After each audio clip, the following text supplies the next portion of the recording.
Je ne perds jamais. Soit je gagne, soit j'apprends, disait Nelson Mandela.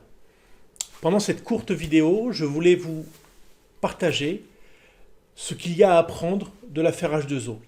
Parce que vous, conseiller en investissement financier et sélectionneur de PCVM, vous avez dû faire face en 2020 à des marchés financiers extrêmement volatiles dus à la Covid-19, mais également à une affaire H2O qui a vu une star de la gestion depuis de nombreuses années afficher des performances catastrophiques jusqu'à la ségrégation de ces OPCVM. Bonjour, je suis Régis Jancovici, je suis le fondateur d'ETF Finance, je suis un fabricant d'allocation d'actifs à base d'ETF.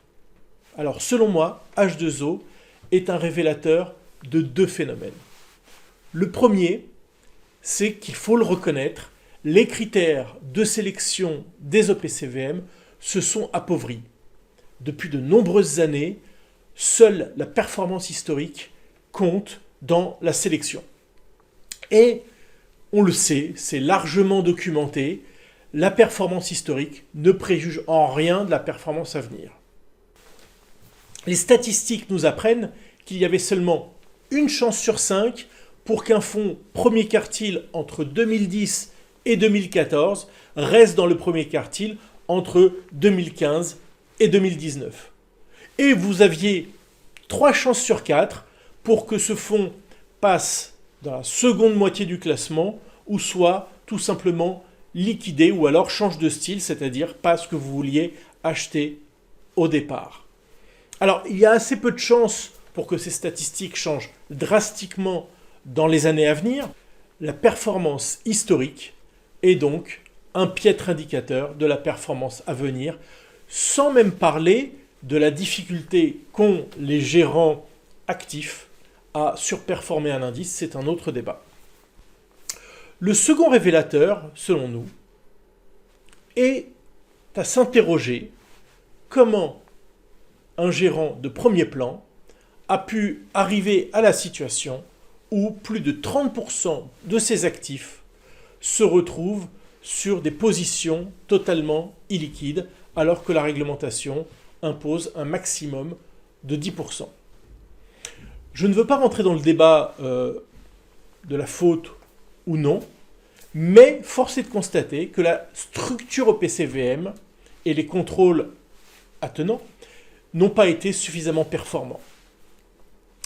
Et donc, à partir de ces deux constats, bien évidemment, la conclusion naturelle que nous faisons, c'est notre métier, mais je crois que d'autres peuvent arriver à la même conclusion que nous, il est important, urgent, pour proposer une solution alternative à vos clients en 2021, de pouvoir sortir la stratégie d'investissement du véhicule d'investissement. Vous ne pourrez plus vous payer le luxe d'un H2O en 2021 et les années suivantes. Qu'est-ce que ça veut dire ? Ça veut dire n'utiliser que des produits sur lesquels vous n'aurez strictement aucune surprise. Des produits sans surprise, ça s'appelle des fonds indiciels, qu'ils soient d'ailleurs trackers ou fonds classiques. Les avantages de ces fonds sont nombreux. Nous nous sommes livrés à un simple scoring des avantages respectifs des différents véhicules d'investissement. Vous pourrez pondérer chacun de ces critères ou en rajouter à votre guise. En tant qu'investisseur, voilà ce qui nous a paru être important. C'est évidemment le souci de diversification, c'est le niveau des frais. On sait bien que les fonds indiciels sont 8 à 10 fois moins chers qu'un OPCVM. Mais l'atout de l'ETF va bien au-delà des frais. C'est l'avantage d'acheter à court connu, c'est l'avantage de la liquidité, c'est l'avantage d'accéder à des classes d'actifs, des thématiques d'investissement que vous ne trouvez pas ailleurs, et surtout, les guidelines, le contexte de gestion est clair, sans surprise. Vous ne pourrez pas, au sein d'un ETF, retrouver des actifs illiquides. Sauf si, bien évidemment, l'indice que vous souhaitez traquer est un indice peu liquide. Mais ça, c'est votre choix, ce n'est pas le choix du gérant du véhicule d'investissement. L'avantage de cette proposition pour un conseiller financier, il est que vous êtes sur un outil transparent. Vous pouvez choisir le style de gestion que vous voulez mettre en œuvre. Est-ce qu'avec un ETF, donc un produit supposé passif, vous faites une gestion passive ou vous faites une gestion active? À vous de le choisir en fonction de vos convictions, des attentes de vos clients. C'est également une baisse des frais. La baisse des frais qui provient d'un passage d'un fonds en moyenne à 2% vers un ETF en moyenne à 0,2%, cet écart de 1,80, vous en faites ce que vous voulez. C'est-à-dire, vous rendez une partie à votre client, vous remplacez la part de rémunération que vous perdez suite à l'absence de rétrocession, et vous payez ou pas un allocataire d'actifs pour vous accompagner dans la sélection des ETF et la construction du portefeuille de vos clients. Si vous en avez les compétences, le temps, les outils, faites-le seul.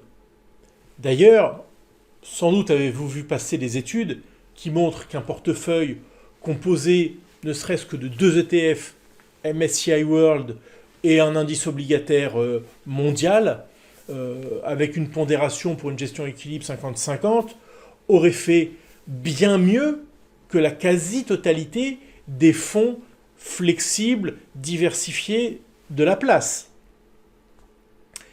Si vous pensez que cette approche-là, compte tenu du niveau de valorisation, compte tenu du niveau des taux d'intérêt actuels, n'est plus ce sur quoi il faut miser pour les 10 prochaines années, alors nous sommes là pour vous accompagner et construire avec vous l'allocation d'actifs qui conviendra à votre client. Nous le faisons depuis presque 10 ans et nous avons donc un recul des performances à vous montrer sur nos allocations. Nos allocations, elles sont de 2 types, discrétionnaires ou quantitatives. Les allocations quantitatives sont sur la base de modèles que nous avons conçus et qui sont compréhensibles pour un client particulier. Les allocations discrétionnaires sont de 2 types. Classées par profil de risque, tout simplement, du plus prudent au plus offensif en passant par le flexible. Mais d'autres allocations sont dites spécialisées, discrétionnaires spécialisées. Elles n'investissent qu'avec une certaine lecture des marchés financiers, qu'avec un certain prisme, avec un certain objectif. Un exemple, Futur, en 2020, est notre meilleure allocation. Elle investit sur des thématiques de long terme, à forte croissance, à forte visibilité. Bien évidemment, une année où la croissance est plébiscitée par les investisseurs, c'est une allocation qui devait se distinguer. Elle a été au-delà de nos espoirs, puisqu'elle réalise, au moment où je vous parle, 64,2% depuis le début de l'année.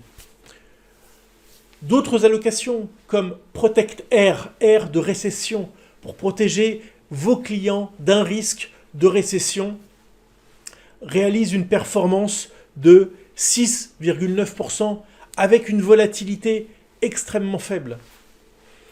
Des allocations, il y en a une vingtaine, vous trouverez sans doute celle qui conviendra à vos critères et aux attentes de vos clients.